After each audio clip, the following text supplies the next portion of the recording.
Well, if it isn't the old shoe is on the other foot week, very interesting, isn't it? You know, we were sitting here not a week ago, all worried, scared, nervous. Oh no, got smoked by the Nets, choked against the Knicks, fell apart mentally against the Warriors, infighting, didn't bring your heads to the Philly game.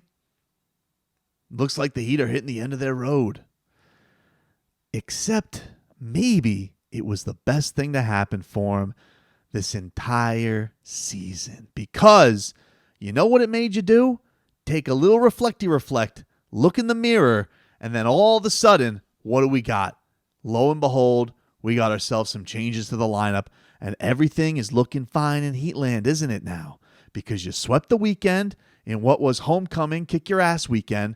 Jimmy Buckets going to Chicago, Kyle Lowry going to Toronto, second night of a back-to-back. You have yourself a shorthanded roster, and not only that, no Eric Spoelstra all of a sudden has into health and safety protocols, so he's not able to be there. Chris Quinn's now coaching the team, which is going to have a completely different rotation because you got no Jimmy Butler, you got no PJ Tucker, you got no Dwayne Dedman, you got nothing. And now all of a sudden, you're looking at yourself and you're like, oh, Victor Oladipo is probably going to play a little bit. Maybe we're going to see a little bit of Victor Oladipo. Obviously, it was going to be a hugely emotional night because Kyle Lowry's making his return to Toronto. Finally, you know, they had that run where they played Toronto like 3 times in like 6 days, and that's when he was away from the team.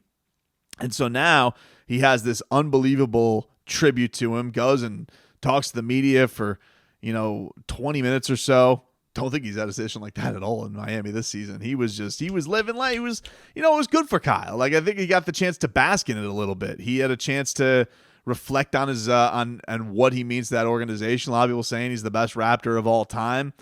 It's an interesting thing with the whole come full circle thing because I remember being at Dwayne Wade's return from Chicago and just thinking to myself, I wonder what this is going to feel like. And it was just such a weird night. I don't think it was like this. It was super emotional.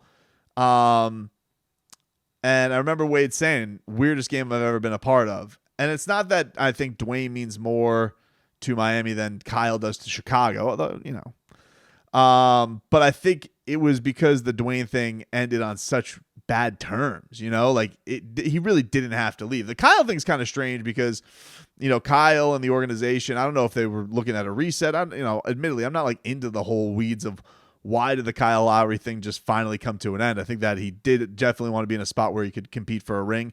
Maybe he didn't see that in Toronto, although Toronto's been good this year, which has not been to his surprise, although it seems like he's been keeping a close eye on it. So that's always that was an interesting thing to take in. The guys who get the chance to, you always want guys to, the idea of them finishing their careers or playing it out with one team, but it is cool when you get that opportunity to really, thank them, appreciate them, give them that love. I love the tribute video nights and all that type of stuff. That is a cool element to sports for sure. But this game against Toronto, it did not start out great. The Heat definitely looked like they were in the muck and they were playing a step slow. Looked like the team on a second night of a back-to-back taking on this Raptors team that was, I'm sure, going to be geeked up because they knew that, a lot of people are going to be paying attention to this game because it is Lowry's return and all that. But truly, what was impressive is that even as much as it looked like the Heat were struggling on defense, you're only down 6 by the end of it. It looked like kind of a disaster. It was still slipping away from you there in the second quarter. And then all of a sudden, man, they had 2 things that really went for him in the second half. One of them being Max Strus. Max Strus got unbelievably hot, 7 of 9 from downtown, hitting crazy shots. His insertion into the starting lineup, what a move. I mean, this has been unbelievable what you're getting from Max. He is not shy about taking the shot, and I think that's one of the things they love about him. With Duncan Robinson, maybe you think that Duncan's a better pure shooter, but I think that with Max, one of the things that is a clear element is this dude has a lack of conscience. And Duncan, it feels like Duncan plays with all conscience. Like he's got Jiminy Cricket on his shoulder sometimes when he plays. And so I think they like that. I think they like the fact that they got a guy who can get out there and run a little bit. It's just providing such a dynamic punch for them. Not to mention he had huge defensive stops this week. But the real intriguing thing out of this game, aside from Kyle Lowry's return, which was emotional and he hit some clutch baskets there in the fourth quarter, was Victor Oladipo. Victor Oladipo comes into this game, and there were a couple things that were very noticeable. One, he was very aggressive, about as aggressive as we've seen Victor Oladipo probably since his debut. And not only was he aggressive, but like he was all over the place. The hustle that he was given. Now, maybe this has to do with him having many days off and he's had a little bit of time to rest that body.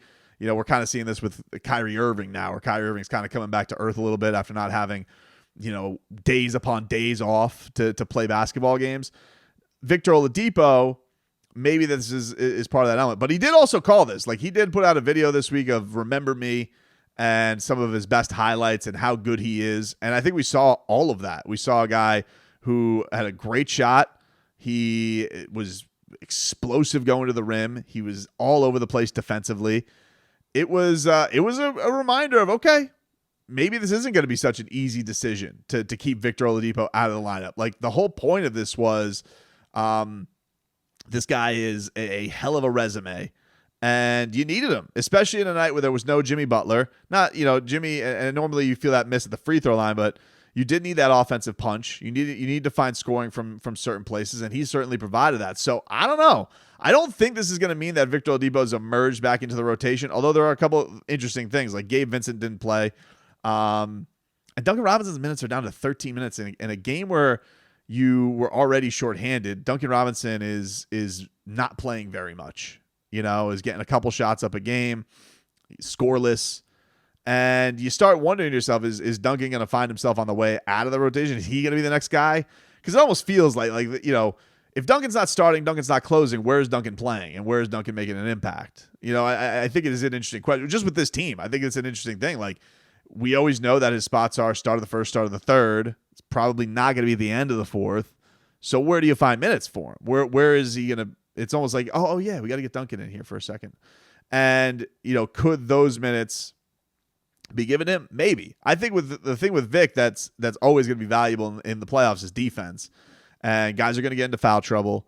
And so will that be something that is going to emerge here in these final days? Is this going to be something that is a possibility? I don't know.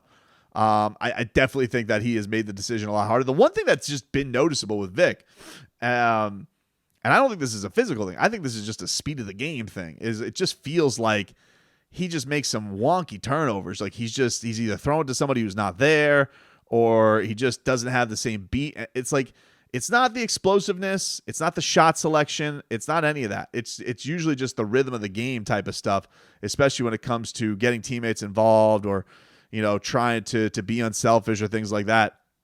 The other thing that I think helped him is just that he had a regular set of minutes, 27 minutes. I think it's hard just dropping out of the sky and just being like, okay, go run as hard as you can for 7-minute bursts a couple times a game, and let's see what happens. So I think that was another thing that was very, very helpful for Victor Oladipo in this game. Really, really, really good performance from the Miami Heat. They now find themselves at 51-28. They got their 50th win on Saturday. We'll get into that game in just a second, but number one of the Eastern Conference, 2 games up on the Boston Celtics. The Heat's remaining schedule is hosting Charlotte tomorrow night, hosting Atlanta on Friday, and then they are in Orlando to wrap things up on Sunday. Boston is 2 games back of Miami. Their current schedule, if you're looking at things, are at Chicago, at Milwaukee, at Memphis. Pretty tough slate. Pretty tough slate for Boston to wrap things up here, although you are going to start to wonder, like, who's going to be playing for what by the end of that game. I'm sure there's going to be a scenario in some of these where guys are sitting. And then in Milwaukee, the way they're ending, obviously, they got Chicago tomorrow night in Chicago. Then they host Boston.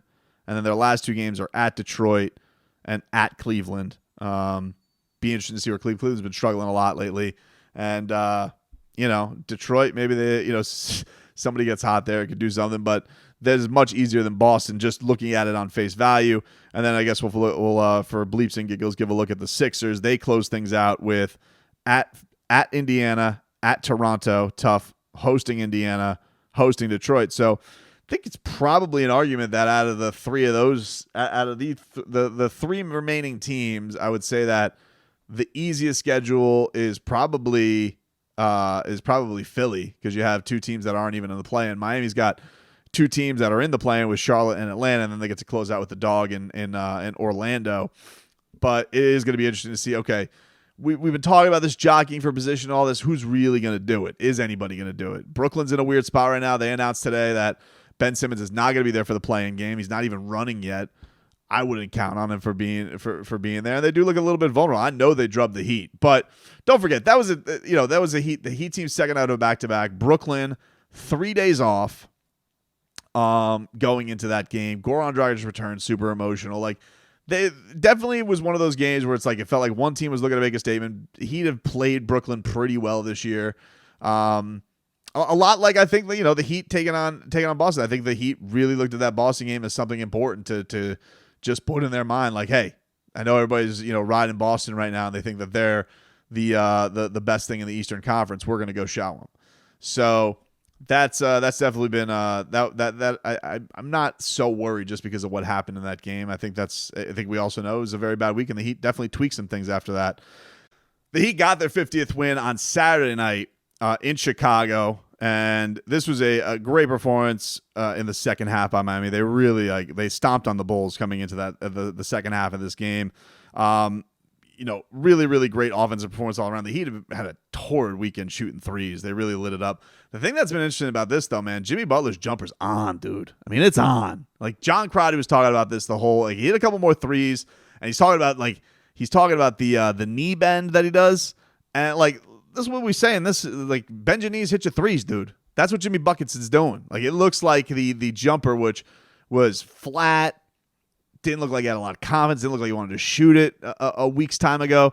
Now he's just feeling himself. He's feeling froggy, and I love it. I love what Jimmy Butler's bringing to the table from that standpoint. He really does. Like, him and Kyle Lowry, it does look and feel like those guys are really honing into the playoffs here. Like, Tyler talked about this after the game where he's like, yeah, I think we all knew that Kyle was going to get to that point where he was going to. Does feel like he's kind of honing in on it. I got to say, though, play of the game by far has to go to PJ Tucker. And by the way, if you haven't heard this call, I got to get this for you guys just so you can have it. But this was Jason Jackson on the call, 790 The Ticket, Heat Radio Network.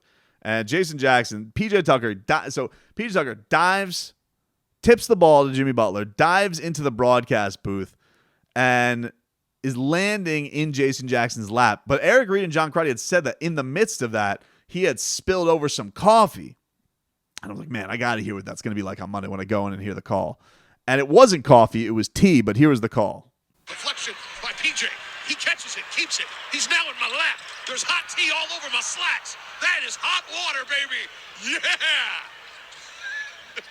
And on the other end, the turnover. It's a shot made by Max with the throwdown. So a dunk in my pants of hot tea for your boy. Love a dunk in your pants, dude. Love it. Love it from Jax. I think it's the greatest broadcasting call I've heard all year. Whatever the Marconi or whatever broadcast award we can give Jason Jackson for that call, absolutely fantastic. Tea in the slacks, dunk in my pants. What more could you say? I mean, it was all happening for the Miami Heat in this one. Tyler Hero, very weird game for Tyler. Tyler was lighting it up from downtown. He was 6 of 16 for the field, all of them 3-pointers. Started off the game, I think he got blocked 3 times. But I mean, he hit some crazy threes in this one. He at one point hit three straight possessions, 3 straight threes. So he was on fire. They really lit it up from downtown. Max Strus, was you heard a couple there. He had a couple of plays back to back there. Jimmy hit him hitting him in transition that really kind of swung the game on this one. And you can't really say enough about PJ Tucker and the type of hustle that he brings, this diving all over the place, the second chance points that he's able to get this team. It really. They have been able to, and by the way, the first 50-win team for the Heat since 2014. Know that there's a pandemic season in the midst of that probably screwed one of them up. But even still, the record is what the record is. And so the idea of the Miami Heat hit that good team number of 50. I think, 60 is obviously elite, but they have put themselves now to 50 and now 51 on top of the Eastern Conference. and first team to get there in the Eastern Conference. So right now they're just in a real good spot, coming in with a couple of home games this week. Hopefully they can take advantage of that, like they haven't been able to with when they had the long homestand, and we're trying to work things out. But it really does feel like I don't know if it was the animosity finally getting out. Everybody just kind of got all the poison out there, and then it just left to a really clear mindset of what they needed to get this place right. But it all is looking really, really great right now. I think the only real conundrum is, okay, what do we do with Victor Oladipo? What does Eric Spoelstra do with Victor Oladipo? And I think that I don't think there's going to be major changes. I think Gabe Vincent's still going to play, but it is good to know that Vic's still keeping himself ready. I think after all of that emotion of getting back and then all of a sudden they take it away, very easily could have been in the spot where he's like, bleep it, I'm done now. But he didn't. So you got to give him credit for that, for sure.